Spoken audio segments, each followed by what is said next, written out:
Now going to take you live to the U.S. Military Academy at West Point, and the Commander-in-Chief is about to address the assembled. Let's listen in. Well, I want to thank you very much. This is a beautiful place. I've been here many times, going to high school, not so far away. A good place. Also a military academy, not quite of this distinction, but it was a lot of fun for me. And I just want to say hello, cadets, and on behalf of our entire nation, let me begin by saying congratulations to the West Point class of 2025. You are winners, every single one of you. Thank you.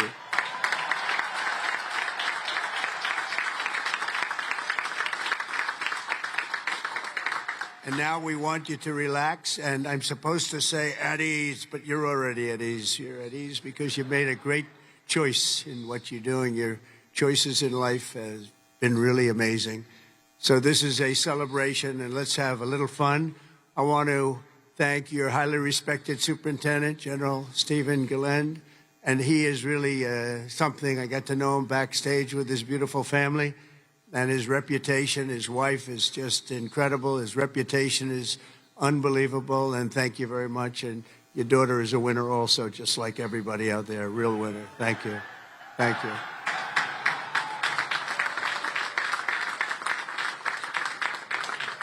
I also want to thank your Commandant General R.J. Garcia, Secretary of the Army Dan Driscoll, Army Chief of Staff General Randy George, Senator Ashley Moody, Representatives Steve Womack, Bill Heisinger, Pat Ryan, Mark Green, Keith Self, Acting U.S. Attorney Alina Haba, and very much just all of the friends. We have a lot of friends in the audience today, and I just want to thank them all for being here. We have a tremendous amount of my friends. They wanted to come up, and they wanted to watch this ceremony, and they wanted to watch you much more so than me. So I just want to thank so many people are here. Over the past 4 years, an extraordinary group of professors, teachers, coaches, leaders, and warriors have transformed this class of cadets into an exceptional group of scholars and soldiers. And so let's give the entire group, the entire West Point faculty, the staff, for their incredible love of you and outstanding devotion to the Corps. Let's give them a little hand.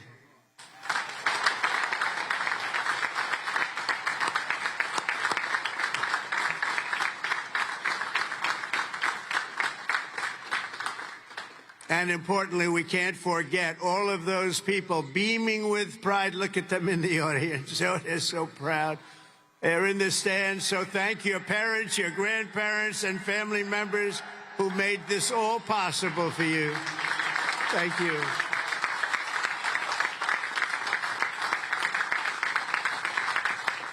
And I think they must have done something right based on what I'm looking at. America loves our military moms and dads. Nearly 1/3 of the cadets graduating today are themselves the children of veterans. So to everyone with us this morning who served America in uniform, no matter your age, please stand so we can salute your service. We'd like to see who you are.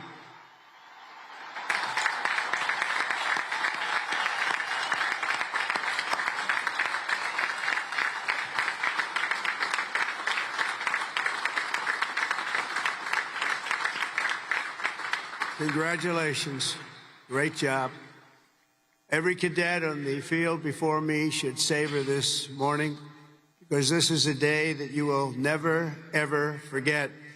In a few moments, you'll become graduates of the most elite and storied military academy in human history, and you will become officers in the greatest and most powerful army the world has ever known. And I know because I rebuilt that army, and I rebuilt the military.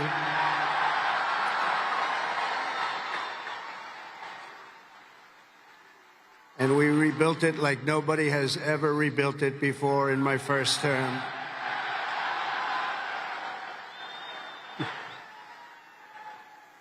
Your experience here at West Point has been anything but easy.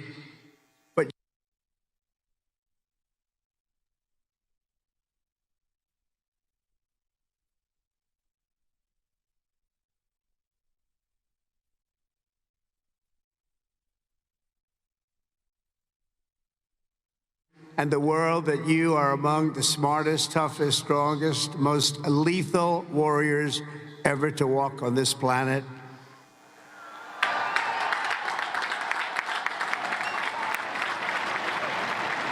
Looking out at all of you today, I can proudly say, mission accomplished. Great job.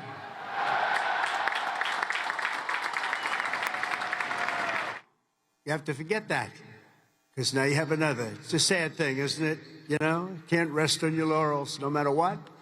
You just have to keep going. You take a little day off, and you go on to the rest, because you have to have victory after victory after victory, and that's what you're going to have as you receive your commissions as second lieutenants. Each of you continues down the same hallowed path, walked by titans and legends of U.S. military law.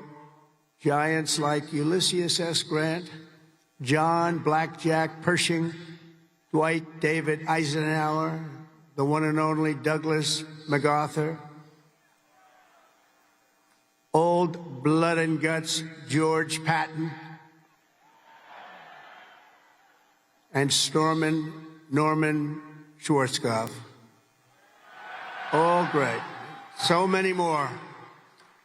They and countless other patriots before you have walked out of these halls and straight into history, and today you officially join those immortal heroes in a proud ranks of the long gray line. You know that term, so beautiful, the long gray line.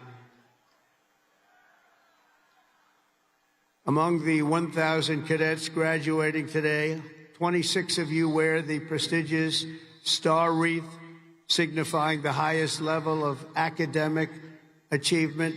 Please stand up. 26. Let's see if somebody stands who shouldn't be standing.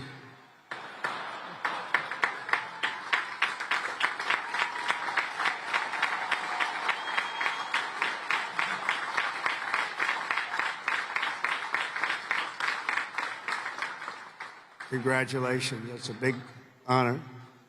This class includes an incredible 4 Rhodes Scholars. Stand up, please. 4.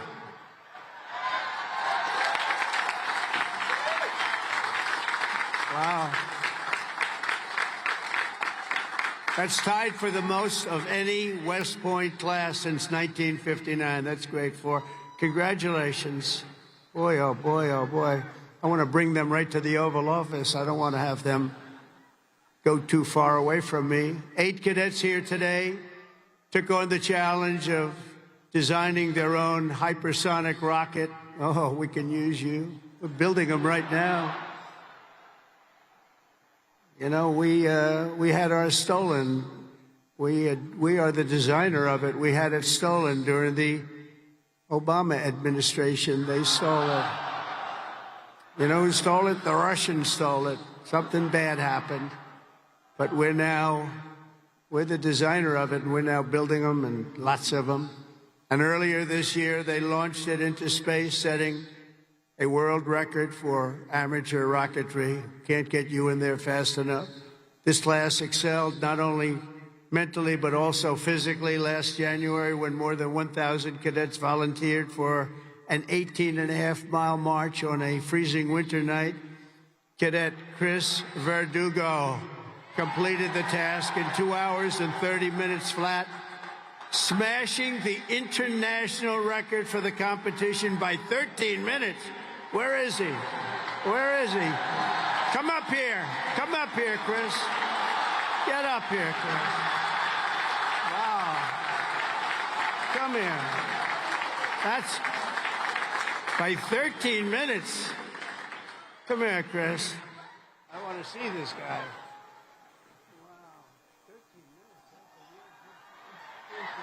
Say something. Come here.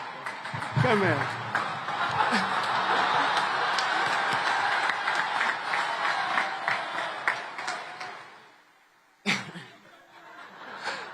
It's been a long 5 years, but I couldn't have done it with any of these guys. Love you guys all. Thank you.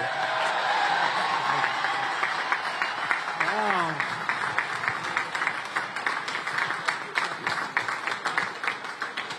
That's great. Keep it going, Chris. That really is a definition of Army strong, isn't it? International. This class includes 513 graduates who completed Air Assault School, 70 who completed Airborne School, 8 who made it through the ultra-elite Army Diver School, among the most difficult and grueling programs anywhere on Earth. That includes the first 2 women in West Point history to complete diver school, cadets Megan Cooper and Clara Sabu. Where are you? Stand up.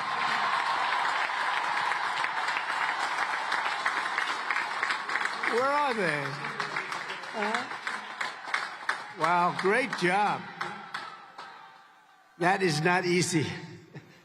Congratulations, Megan, Clara. That's a job well done.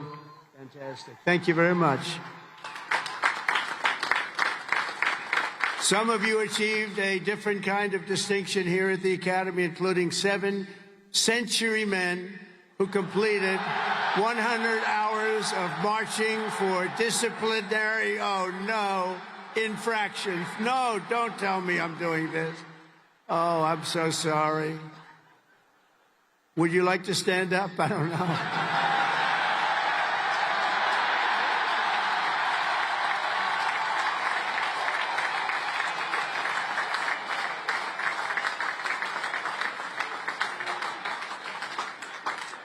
I think I saw Chris standing up. Chris, what's going on here? Well, you had one good, one not so good, right, Chris? Can't believe Chris is standing up. But we want everyone to leave here today, Chris, so you're going to be okay, because I'm going to do something with a clean slate. So in keeping with tradition, I hereby pardon all cadets on restriction for minor conduct offenses effective immediately. So you're all okay. You're all okay.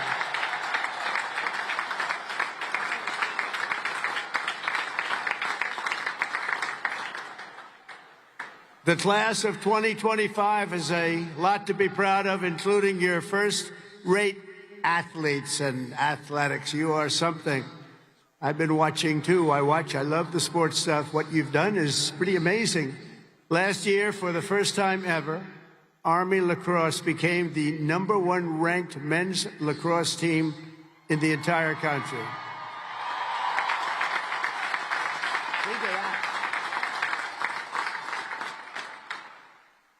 Those of you on the team, stand. That's a big honor. Stand.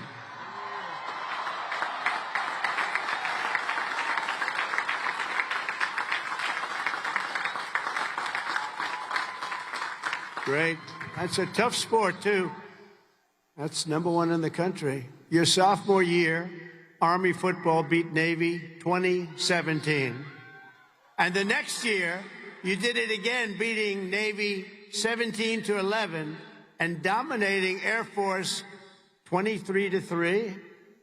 But this year, the Black Knights fought your way into the top 20 nationally and racked up your longest winning streak since 1949 with the help of graduating quarterback Cadet Bryson Daly, or as you call him, Captain America. Captain America. Stand up, Bryson. Where's Bryson? We got to get him up here, right? Come on, Bryson. Come on. Man, oh, man. I heard he's well, I came to a game and I said, yeah, he can get into the NFL, can he? But he chose this life. And you know what? I think he made a good choice. Come on up here, Bryson. Come on up. Wow.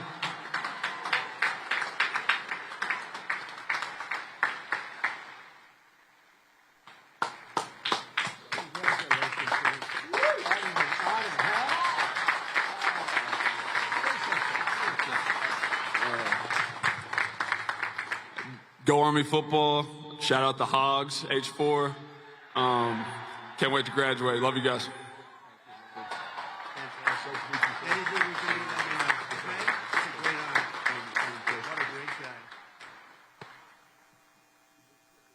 Well, I just tapped his shoulders like I hit a piece of steel. Guy's in good shape. There's a reason, you know, there's always a reason for success. Thank you, Bryson. At a time when other top college quarterbacks were thinking about going pro, Bryson's mind was on something else. As he told an interviewer earlier this year, I'm focused on my career as an infantry officer. That's what he wants to do. So, Bryson, you did the right thing, and that's service at its finest. Thanks, Bryson. That's amazing. He's an amazing guy with an amazing team. Each of you on the field today is among the most talented members of your generation. You could have done anything you wanted. You could have gone anywhere. You could have gone to any school. This is one of the hardest schools to get into. And writing your own ticket to top jobs on Wall Street or Silicon Valley wouldn't be bad, but I think what you're doing is better.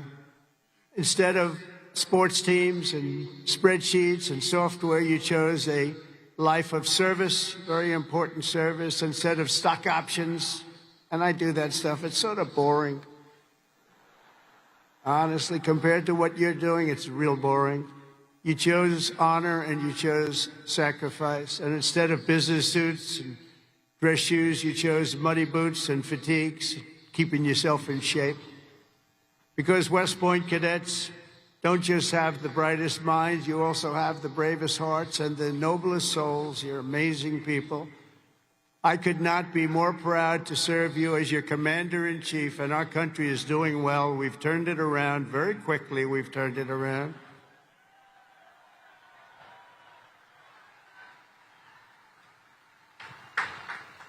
I just got back from the Middle East, and I was at, as you know, Saudi Arabia, Qatar, UAE, and I will tell you, they said, all three leaders, great leaders of those three nations, they all said the same thing. The United States of America is hotter now than we've ever seen it, and a year ago, it was as cold as it gets, and it's true. It's true. We have the hottest country in the world, and the whole world is talking about it. And that's an honor for all of us. I cannot wait to see the glory that is still ahead, however, for the West Point class of 2025. And we're going to help you a lot because we're going to give you a nation as good or better than it ever was. That's what I promise you.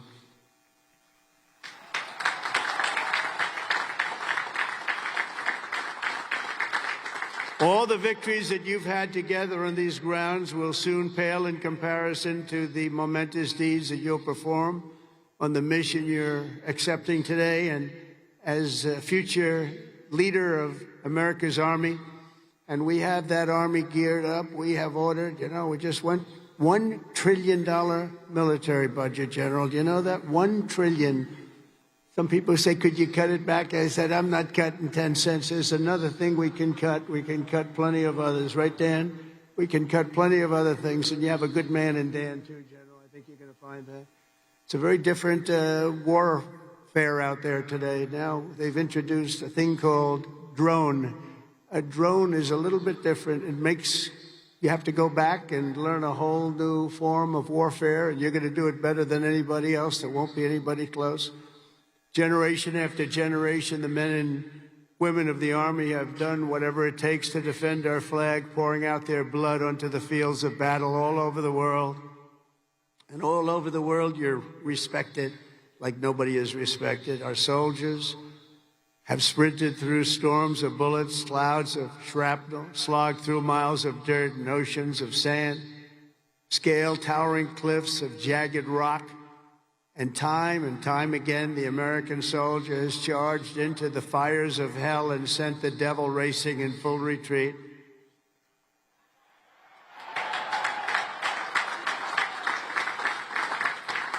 No task has ever been too tough for America's Army. And now that 250-year legacy of glory and triumph belongs to you, the 1,000 newest officers of the greatest fighting force in the history of the world. And that's what you are, and that's what you're being thought of again. You are the first West Point graduates of the golden age of America. This is the golden age, I tell you. Promise. We're in a new age. This is the golden age. And you are going to lead the Army to summits of greatness that has never reached before. And you see that. You see what's happening. You see what's going on in the world. Each of you is entering the Officer Corps at a defining moment in the Army's history. For at least 2 decades, political leaders from both parties have dragged our military into missions it was never meant to be. It wasn't meant to be. People would say, why are we doing this? Why are we wasting our time, money, and souls in some case? They sent our warriors on nation-building crusades to nations that wanted nothing to do with us, led by leaders that didn't have a clue in distant lands, while abusing our soldiers with absurd ideological experiments here and at home. All of that's ended. You know that. All of it's ended. It's ended strongly, ended. They're not even allowed to think about it anymore. They subjected the armed forces to all manner of social projects and political causes while leaving our borders undefended and depleting our arsenals to fight other countries' wars. We fought for other countries' borders, but we didn't fight for our own border, but now we do, like we have never fought before, by the way. But under the Trump administration, those days are over.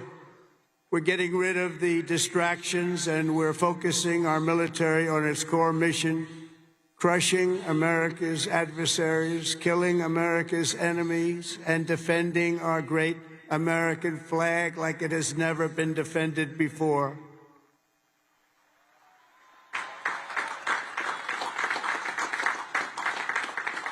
The job of the U.S. Armed Forces is not to host drag shows, to transform foreign cultures, but to spread democracy to everybody around the world at the point of a gun. The military's job is to dominate any foe and annihilate any threat to America anywhere, anytime, and any place.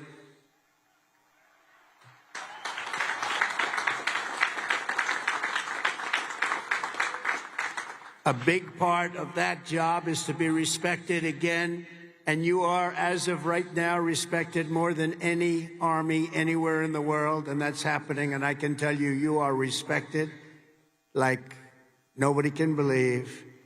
As president, I am laser-focused on our core national interests. My preference will always be to make peace and to seek partnership, even with countries where our differences may be profound. As you know, we're working on a lot of things right now. When I left office 4 years ago, we had no wars, we had no problems, we had nothing but success. We had the most incredible economy, the single greatest economy for a president in history. I think we're going to beat it this time by a lot, if you want to know the truth.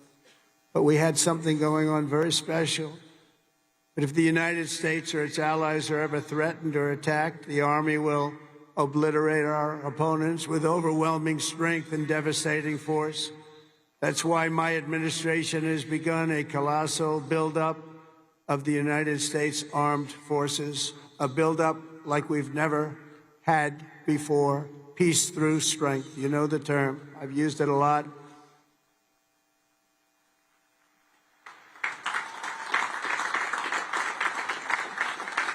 Because as much as you want to fight, I'd rather do it without having to fight. I just want to look at them and have them fold. And that's happening. That's happening. And I've approved a $1 trillion investment, and that will be, again, the largest ever in the history of our country. And we are buying you new airplanes, brand new, beautiful planes, redesigned planes, brand new planes, totally stealth planes. I hope they're stealth. I don't know. That whole stealth thing, I'm sort of wondering. You mean if we shape a wing this way, they don't see it, but the other way they see it? I'm not so sure. But that's what they tell me. We have the best tanks anywhere in the world. We're going to start shipbuilding again. We're going to start ship. We used to build a ship a day. Now we don't build them anymore. We had a lot of people that didn't know much about getting things built, but that's all I've done in my life is build. We're going to have the best missiles. We already do, drones, and much, much more. And earlier this week, I think you'll like this, I announced that we are officially building all in America, made in America, designed in America. We're the only ones that could do it because we're the only ones with the great technology. We're building the Golden Dome missile defense shield to protect our homeland and to protect West Point from attack. And it will be completed before I leave office.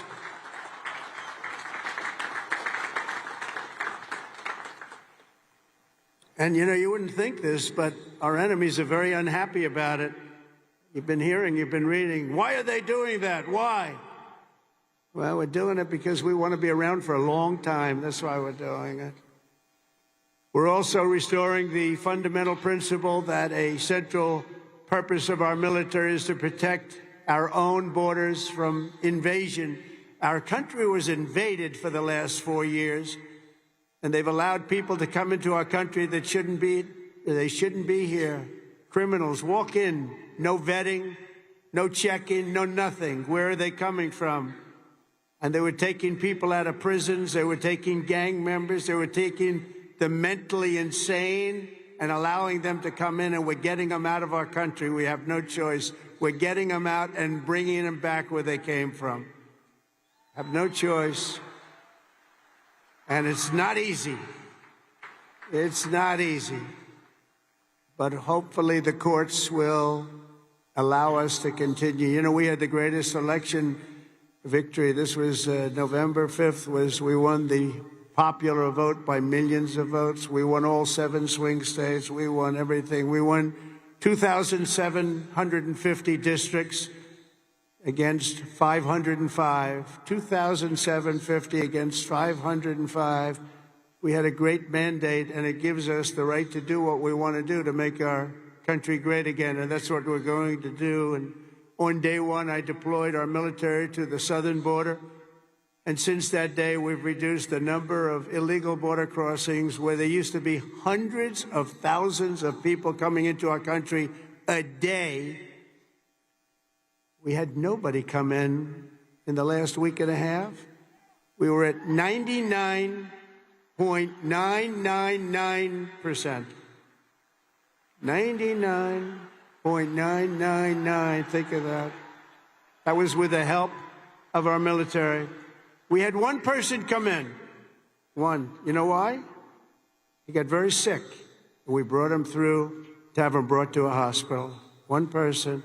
And for that, please don't hold me responsible, but that's okay. They did the right thing.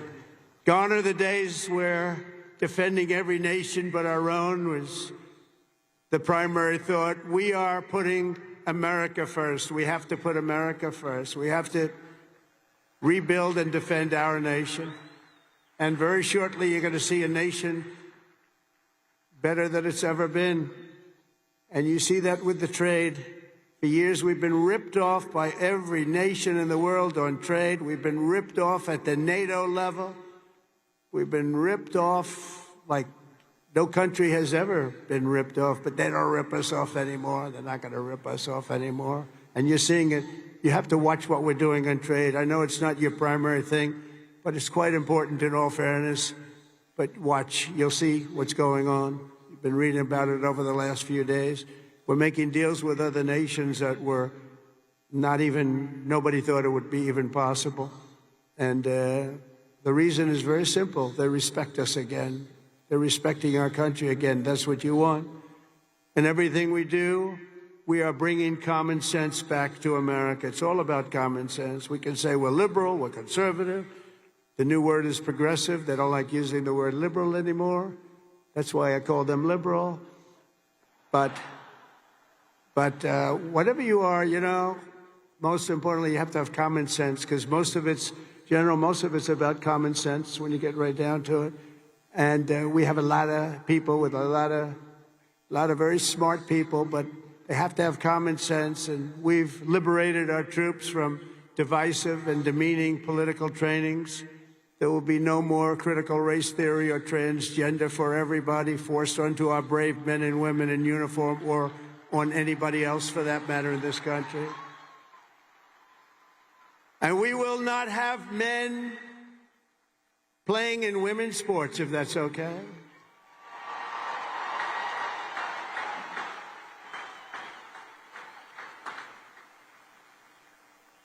I mean, I wouldn't want to have to tackle, as an example, Bryson as a man. But I don't think a lot of women want to tackle him.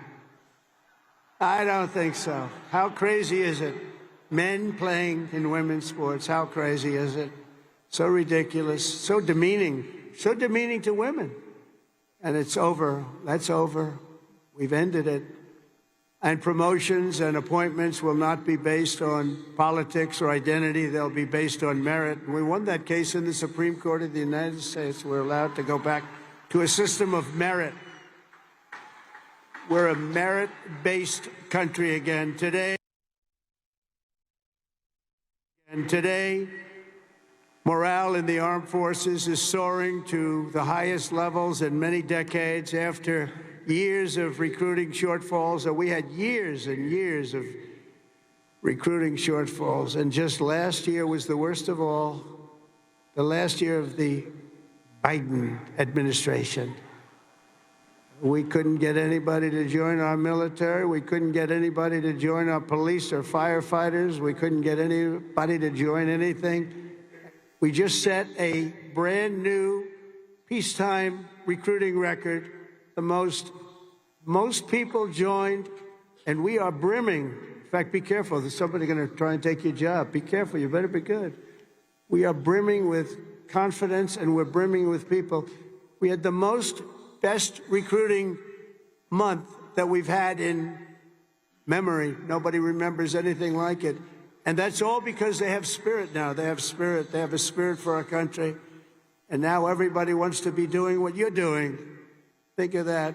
So it's really a great honor, I will say. And I'm pleased to report that by next week, the Army is expected to surpass its recruiting targets for the entire year, something that hasn't happened in 28 years where we've had that. So that's pretty good.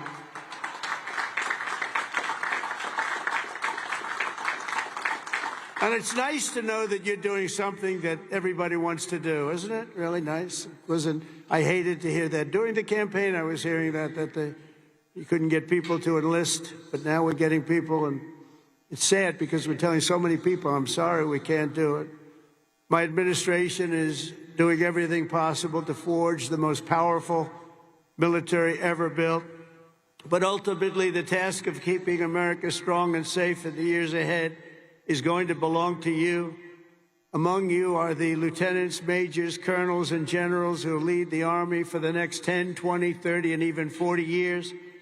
So as Commander-in-Chief, let me offer a few words of advice as you begin your Army careers. And I thought I'd do this, and I can make this to a civilian audience or to a military audience. It's pretty much the same. And I did this recently at Ohio State, and they really liked it. I gave them a little advice as to what I see for what you want to do and some tips. And first of all, and you've already done it, different from civilians, they're making their decision right now. You've already made your decision. I love your decision. You have to do what you love. You have to do what you love. If you don't love it, you'll never be successful at it. And you've done this, and you really, many of you in the audience, many of you that are graduating, you come from military backgrounds or you love the military. It's what you want to do. It's what you want to talk about. One thing I see about people that love the military, that's all they want to talk about. I'll be out to dinner, and generals, if they love their job, usually the only good ones are the ones that want to talk about it all the time. But if they talk, that's what they want to talk about. I really, very rarely see somebody who's successful that doesn't love what he or she does. You have to love what you do. In your case, the military is what you chose, and I'll tell you what, you cannot go wrong. You're going to see it too. You're going to love it more and more with time. You know, I work all the time. That's all I do is I work, whether it's politically or before that. I was a very good businessman, in case you haven't heard, really good. But I was good because I loved it. I loved it. I learned from my father a little bit. My father was a happy guy, and all he did was work. He'd work Saturdays, Sundays. He'd work all the time, and he was a happy guy. He just loved life. And I learned that. I say, you know, it makes him happy. I've seen other people that never work, and they're not happy. But you got to love it. Otherwise, you won't be successful. In the Army, there are a lot of different paths you can take. So follow your instincts and make sure that you take the path that you love, that you're doing something that you love within your military. You will be happier, and the Army will be far stronger for it. Second is to think big. Always think big. If you're going to do something, you might as well think big, do it big, because it's just as tough, and sometimes it's a lot easier thinking big than doing a small task that's more difficult. One of your greatest graduates, General Eisenhower, used to say, whenever I run into a problem that I can't solve, I always like to make it bigger to solve it and solve more of it. If you're going to solve a problem, it might as well be a big problem as opposed to a small problem that lots of people can take advantage of and solve. So you can achieve something really amazing. Think big. Third, though, you got to do this. Brain power you have to have. Potential you have to have. But to be really successful, you're always going to have to work hard. An example is a great athlete, Gary Player, great golfer. He wasn't as big as the other men that were playing against him, great, big, strong guys. Gary was a smaller guy. I don't want to say too small. He's a friend of mine. He gets a little angry at people because he hits the ball just as far. He said, I hit the ball further than them. Why am I small? But he worked very, very hard. He was always doing exercise. He was well ahead of his time. He never stopped. He won 168 golf tournaments. He won 18 majors, 9 regular and 9 on the senior tour. 18 with 168. That's the most tournaments internationally, the most tournaments anybody's ever won. But he made a statement years ago, and I heard it. I heard it. He's the first one. I think I've heard it a couple of times since, but he was the first. He said, it's funny. The harder I work, the luckier I get. And think of that. The harder I work, the luckier I get. And he worked hard, and you're working hard, and the harder you work, the luckier you're going to get. Fourth is don't lose your momentum. Momentum's an amazing thing. Keep it going. I tell a story sometimes about a man who was a great, great real estate man. He was a man who was admired for real estate all over the world, actually, but all over the country. He built Levittowns. He started as a man who built one house. Then he built 2. Then he built 5. Then he built 20. Then he built 1,000. Then he built 2,000 and 3,000 a year. And he got very big, very big. He was great at what he did. You see him all over the country still, Levittowns. This was a long time ago. But he was the first of the really, really big home builders. And he became very rich, became a very rich man.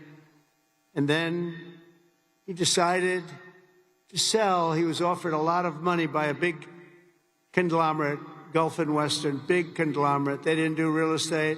They didn't know anything about it, but they saw the money he was making. They wanted to take it to a public company.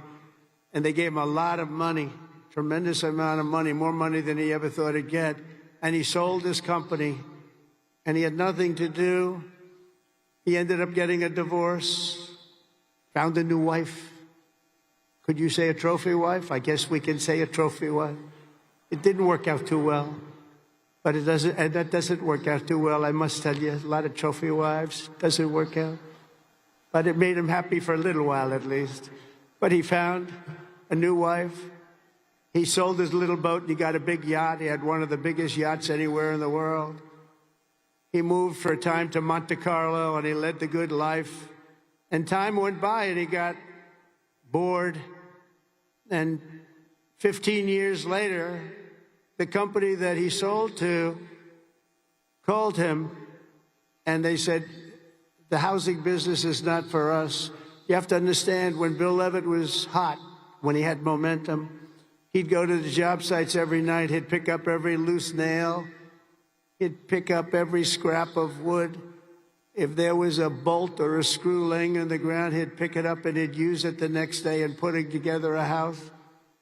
But now he was spoiled, and he was rich. He was really rich. And they called and they said, this isn't for us, this business. We do other things. Would you like to buy it back? We'll sell it back to you cheap. And they did. He bought it. He bought it. He thought he made a great deal, and he was all excited. But it was 15 years later.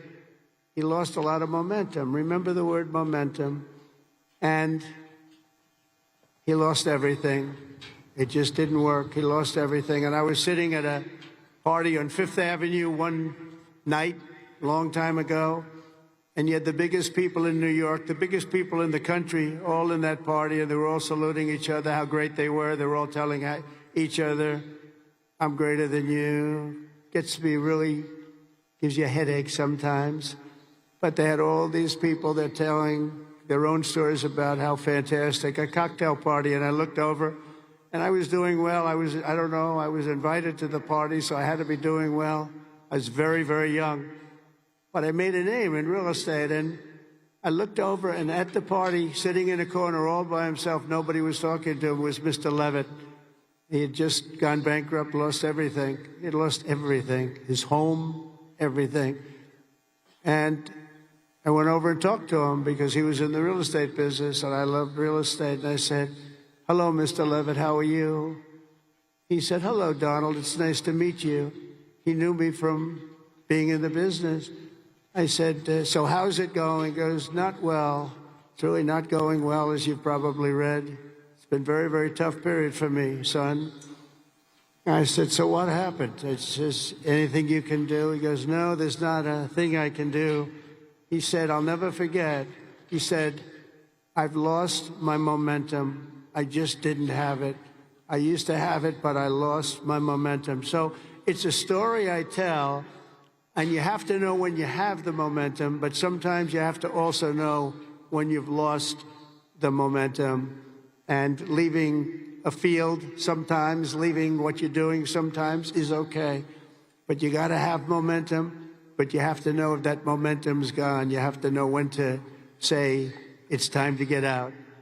And it's a very sad story. I remember that story so well, like it was yesterday. Fifth, you have to have the courage to take risks and to do things differently.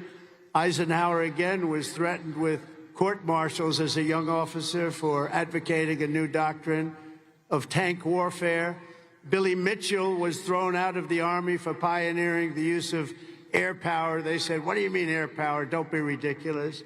People willing to try and do things differently. It's never going to be easy for them, but they're the ones that are going to really do the important things. They're the ones who are going to make history. So don't be ashamed and don't be afraid. This is a time of incredible change, and we do not need an officer corps of careerists and yes men and people that want to keep it going the way it's been, because it changes rapidly, especially what you're doing. Because believe it or not, you're in a business and profession where things change as rapidly like warfare, the type of warfare.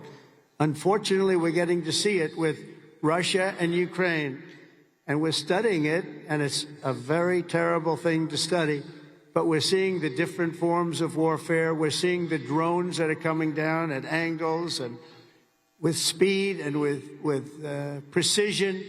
We've never seen anything like it. We've never seen anything like it, and we're learning from it.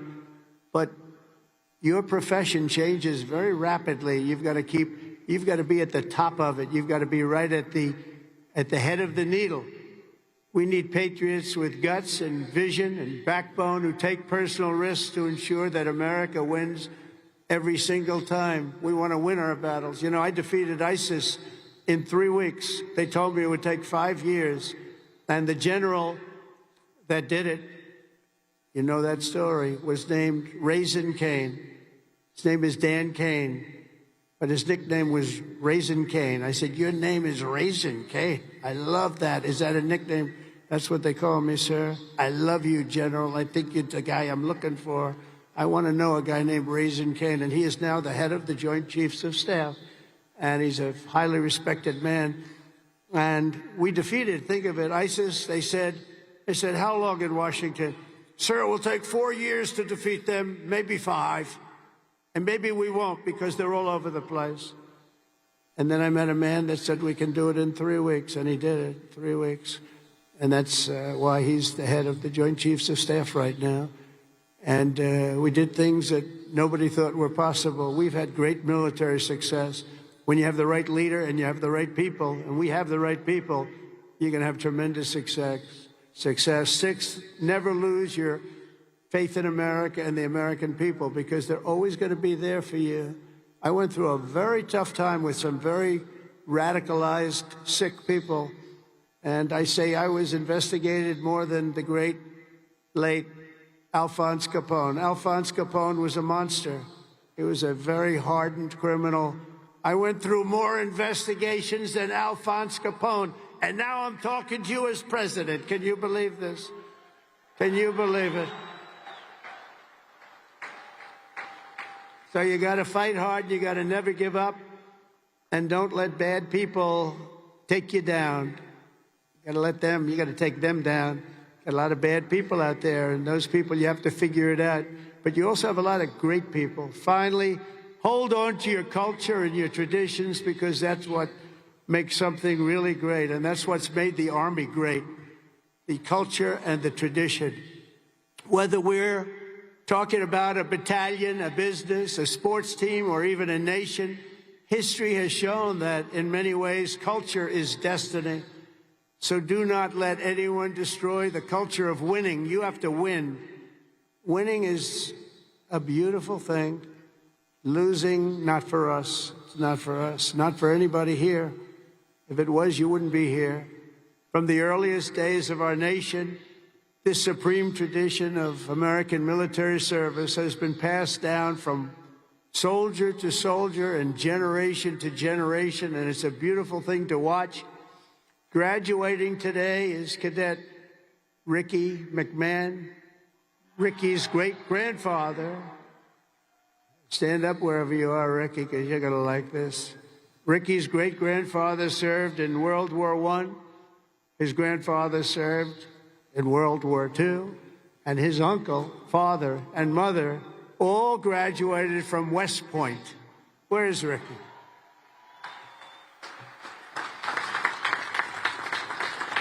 In 2004, when Ricky was just a little tiny boy, who would think about that, Ricky, a little tiny boy? His dad, Lieutenant Colonel Michael McMahon, made the ultimate sacrifice for our nation in Afghanistan. Today, Lieutenant Colonel McMahon rests not far from here in the West Point Cemetery. Last year, 2 decades after losing his father, Ricky placed a gold chip from his dad's 1985 class ring into a crucible along 87 other rings were with it, of past West Point grads that were melted down to forge those now worn by the class of 2025. Do you all know that? Do you know that? What you're wearing? I want one. Ricky, I want one. Each of you will carry Michael's memory with you always as you continue the legacy he gave you. It gave you something that would be so proud. He would be so proud. He is proud. As he looks down.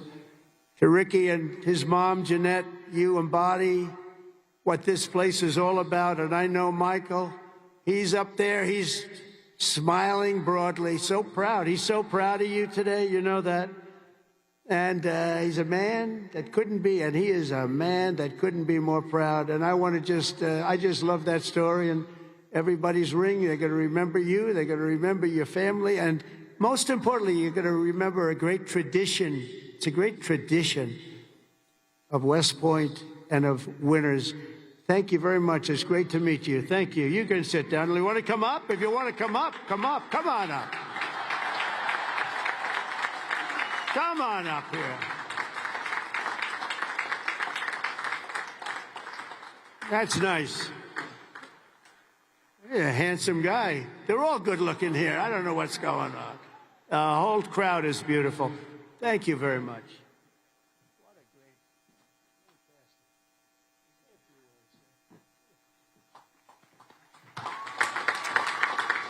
I'd like to thank my mother, I'd like to thank my family, and I'd like to thank G3, Go Gophers.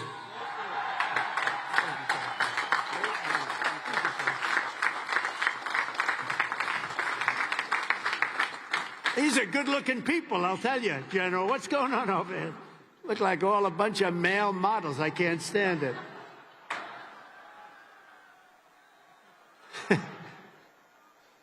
For 2.5 centuries, our republic has endured because of heroes like Michael.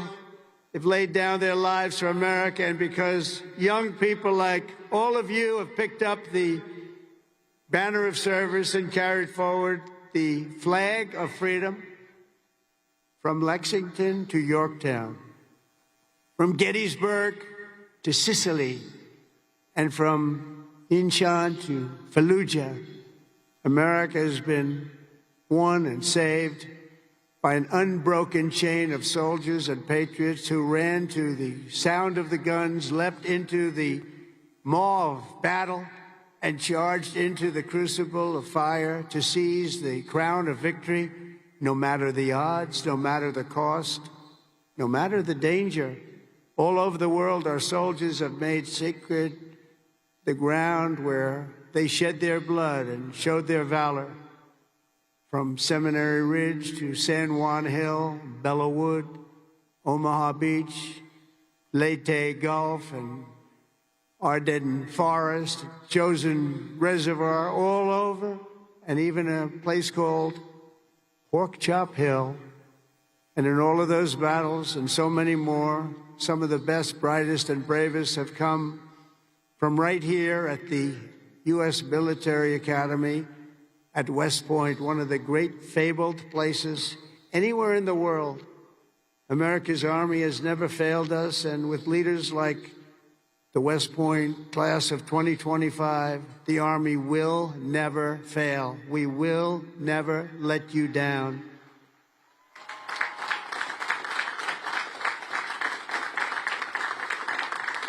And over the last week, I had the honor of speaking to the heads of many countries, and they would say, 2 weeks ago, they say the 8th, they said, "Sir, we're celebrating the victory today of World War II." And I said, "Wow, that's nice." Then I'd call another one, unrelated. "Sir, we're celebrating the victory of World War II." Then I called up President of France on something also unrelated. He said, "Sir, we're celebrating our victory over World War II." I said, whoa, what have we here? We helped them a lot. And I had this. Russia, I talked to Putin about ending that terrible war that's going on. And he said they're having a big victory march. And they did lose, in all fairness, 51 million people. But they were all celebrating. The only country that wasn't celebrating was the United States of America. And I said, isn't it amazing? We were the ones that won the war. And we were helped. We were helped. In some cases, we had to help them. But we were helped by some of the nations. And we were strongly helped by a couple of them. But every one of them was celebrated. They had Victory Day. They called it Victory Day in Europe, Victory Day all over. And we weren't even thought about. Nobody had a Victory Day. And so I named that special day and another special day from now on as a holiday, but a holiday where we work, because we don't have enough days. We're going to be having so many holidays, we're not going to be able to work anymore. But I named it for World War II, and a separate day in November, as you know, for World War I. I said, you know, all of these countries that participated in the war are celebrating, but the greatest country of them all, and the country that won the war, nobody even talked about. And so we're going to be talking about it, too, from now on. And I think you'll appreciate it. We won the First World War. We won the Second World War. And you know where we won them from? Right here at West Point. West Point won the war. You won 2 world wars and plenty of other things. But think of it. We don't want to have a 3rd World War. But we won the First World War. We won the Second World War right here from West Point. And that's something. And we're going to be talking about it. You know, they can talk about it. And in some cases, as you know, they didn't do too much to help. They were ground down, but they were celebrating victory. No, we're going to celebrate victory because we're the ones that won that war. Standing before you today, I know that you will never stop. You will never quit. You will never yield. You will never tire. You will never, ever, ever surrender, never give up. Remember that, never give up. That's another little factor I could have added. Never, ever give up. Raise your right hand. I pledge I will never, ever give up. You can never give up. You can never give up. If you do, you're not going to be successful because you'll go through things that will be bad. You're going to have great moments. You're going to have bad moments. You can never give up. Through every challenge and every battle, you'll stand strong, you'll work hard, you'll stay tough, and you will fight, fight, fight, and win, win, win.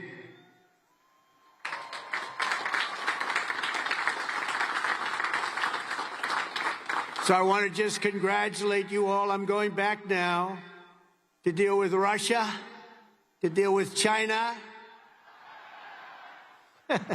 What's that all about? That's it. And to get you lots of victories. So we're going to keep winning. This country is going to keep winning. And with you, the job is easy. I want to thank you all. Congratulations to the class of 2025. God bless you all. Incredible people. Thank you very much, everybody.